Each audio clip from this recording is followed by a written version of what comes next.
আজ পশ্চিমবঙ্গের রাজ্যপাল জয়দীপ ধনকর আলিপুরদুয়ারের বিন্দিপাড়ায় শহীদ সেনা জওয়ান বিপুল রায়ের বাড়িতে আসেন। আলিপুরদুয়ার প্যারেড গ্রাউন্ডে হেলিপ্যাড নেমে তিনি সড়ক পথে যান শহীদ বিপুল রায়ের বাড়ি। তিনি শহীদের পরিবারের সাথে কথা বলেন। 1 ঘন্টা ছিলেন শহীদের বাড়িতে। তিনি 11 লক্ষ টাকার চেক মা এবং স্ত্রীর হাতে তুলে দেন। ভারতীয় সেনার প্রতি তার শ্রদ্ধা রয়েছে। যে কোনো সেনা পরিবার সমস্যায় পড়লে তিনি পাশে আছেন। এর আগেও তিনি বীরভূমের সেনা জওয়ানের বাড়িতে গিয়েছিলেন। রাজ্যপাল আসাতে খুশি তার পরিবার। শহীদের স্ত্রী রুম্পা রায় বলেন, আমি খুশি। রাজ্য ও কেন্দ্র দুই সরকার আমাকে সাহায্য করেছে। মুখ্যমন্ত্রী আমাকে চাকরি দিয়েছেন, আমি জয়েন করেছি।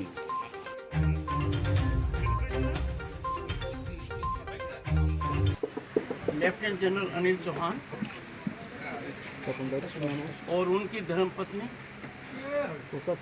अनुपमा चौहान जी का मैं आभारी हूँ कि जब गलवान में माँ भारती के लिए पश्चिम बंगाल के 2 सपूत ने अपना सर्वोपरि दिया, ultimate sacrifice at Galwan by 2 brave hearts of state of West Bengal। General साहब की चिंता मैं समझ सकता हूँ, क्योंकि फौज एक्स सर्विसमैन का परिवार इनका परिवार है। मैं बीरभूम गया जनरल साहब के साथ।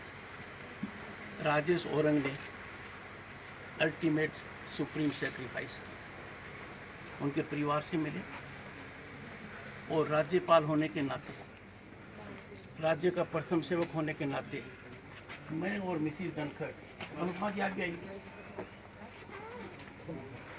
वहाँ गए और वहाँ जाने के बाद परिवार से चर्चा की और वहाँ भी हमारी तरफ से हमने 11 लाख रुपए परिवार को दिए। 11 लाख छोटी रकम है, पर परिवार को ये कहकर आया कि राजभवन भी उनका उसी तरह अंग है जिस तरीके से जनरल चौहान ने पूरी फौज को बताया है। आते ही मैंने सरकार से चर्चा की, राजेश औरंग के परिवार में भी और विपुल रॉय के परिवार में भी ग्रेड सी की पोस्ट स्वीकृत हुई और वो कार्यान्वित हो गई है। आज यहाँ आकर 5.5 लाख का एक चेक उनकी धर्मपत्नी को दिया है और 5.5 लाख का मिसिस धनखड़ ने उनकी माता जी को दिया है। माता ने उनको जन्म दिया है। माँ पिता का ये दुख अपने न तो महसूस कर सकते न बांट सकते, उसको कम कर सकते हैं। और उनकी धर्मपत्नी ने क्या खोया है इसकी चर्चा करना नहीं है। 7 साल की बेटी की आंखों में देखते पता लग जाता है। हम इस परिवार की खुशहाली चाहते हैं, परिवार सुखी रहे, परिवार के प्रति पूरे समाज में श्रद्धा रहे। आज के दिन में एक बात मीडिया के माध्यम से सबको कहना चाहूँगा, जो लोग देश की सुरक्षा के लिए बेपरवाह होकर बिना सोचे समझे माँ भारती के लिए अपने आप को निछावर करने को तैयार है, उनके प्रति हमारा क्या कर्तव्य होना चाहिए ये हमें 24 घंटे सोचना चाहिए।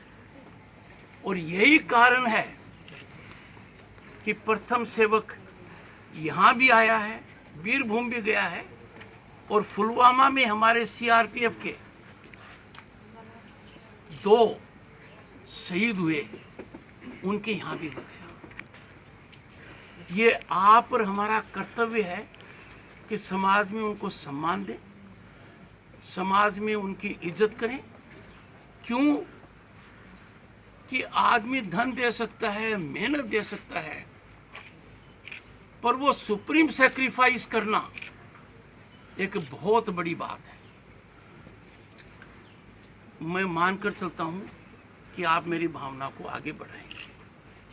अच्छी बात है, भारत बदल रहा है। भारत सही दिशा में बदल रहा है।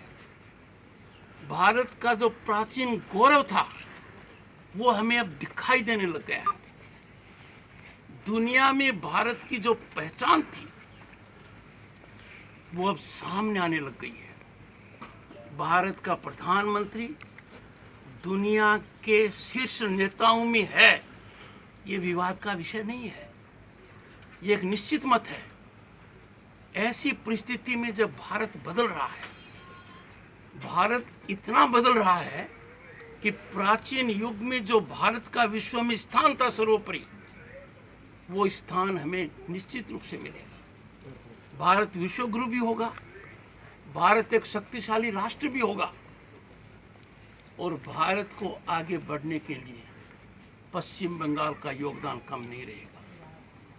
प्रथम सेवक होने के नाते मेरा दृढ़ संकल्प है, मेरा कर्तव्य है और मेरा वचन है, Paschim Bangal will be at pinnacle. Paschim Bangal किसी भी परिस्थिति में उसका परिचायक नहीं होगा जिसको हम हिंसा कहते हैं।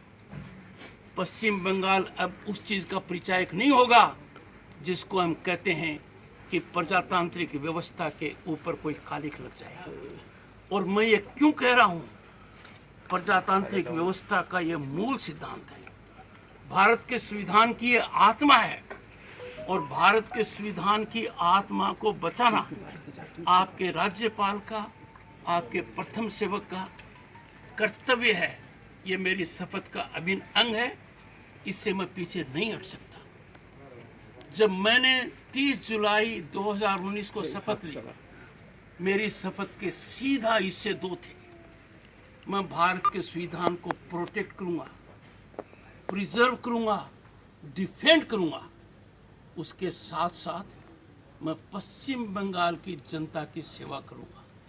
इन दोनों से मैं कभी पीछे नहीं हटूंगा। मैं मानकर चलता हूं, और जैसा जनरल साहब ने परिवार के साथ कनेक्ट करके बताया, सैनिक से जुड़ा हुआ परिवार है, उसके सुख दुख देखने की राज्य सरकार ने व्यवस्था की है। सैनिक कल्याण बोर्ड, केंद्र ने व्यवस्था की है, केंद्रीय सैनिक कल्याण बोर्ड।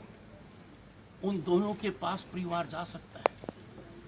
पर जो दिल को छूने वाली बात, जो मार्मिक बात जनरल साहब ने कही, जिससे मैं प्रभावित ही नहीं, इंस्पायर्ड और मोटिवेटेड भी हूं, कि परिवार को सैनिक कल्याण बोर्ड तक जाना पड़ता है, पर फौज अपने आप आती है आपके पास, और तभी तो ये स्थिति बनी है। आर्मी कमांडर ईस्टर्न कमांड विपुल रॉय के परिवार से मिलने आया है। इसकी अहमियत आप समझ सकते हैं कि कितना आत्मीय लगाव है, कितना भावनात्मक लगाव है, कितना दृढ़ लगाव है। राज्यपाल होने के नाते मैं जनरल साहब से सीख लेता हूं, और मेरा भी कार्य ये रहेगा कि किसी भी तरीके से किसी भी फौजी परिवार को कोई भी संकट होगा और राजभवन में कोई जानकारी मिलेगी, तो मैं जनरल साहब को ये वादा करता हूँ, the governor will act as a foot soldier. On this occasion, I will not take any questions. I am sure media will appreciate. Thank you so much. ওনারা এত দূর থেকে কষ্ট করে আমাদের সঙ্গে নির্মাণ দেখা করতে এসেছেন, খুব ভালো লেগেছে। ওনারাও এসেছেন, রাজ্য সরকার থেকেও সবাই এসেছেন, দেখা করেছেন। মমতা দিদি আমাকে শিলিগুড়ি উত্তরকন্যায় অ্যাপয়েন্টমেন্ট লেটার দিয়েছিলেন। আমি সত্যিই খুব খুশি, সত্যিই খুব গর্বিত। আমাদের জন্য এনারা এত কিছু করছেন। শুধু রাজ্য সরকার, কেন্দ্রীয় সরকার বললে ভুল হবে। ফৌজি আমাদের অনেক হেল্প করেছেন, আশপাশের অনেকেই আমাদের অনেক হেল্প করেছেন, এসেছেন, কথা বলেছেন, দেখে গেছেন, এখনও খবর নেন যে আমরা কীরকম আছি। শুধু পার্টি বললে ভুল হবে, সাধারণ মানুষও খবর নিয়েছেন আমাদের। আমি সত্যি খুব গর্বিত। রাজ্যপাল কি বললেন? রাজ্যপাল বললেন যে আমাদের সবসময় দেখভাল করবেন, এখনও করবেন, পরবর্তীতেও করবেন, পরবর্তীতেও আমাদের খবর নেবেন, এগুলোই বলেছেন। আজকে আমরা ভালো থাকি, সেই ব্যবস্থাটা ওনারা রাখবেন। উনি একটা চেক দিয়েছেন বললেন। হ্যাঁ, কটা চেক দিয়েছে? দুটো চেক দিয়েছেন, শাশুড়ি মাকে 5,500 দিয়েছেন, আমাকে 5,500। তারপর আর কি বললেন? আর আপনাদের সামনেই বলেছেন যা কিছু বলার, আমি তো বললাম, আর আপনারা শুনেছেন সেটা ভালো করে।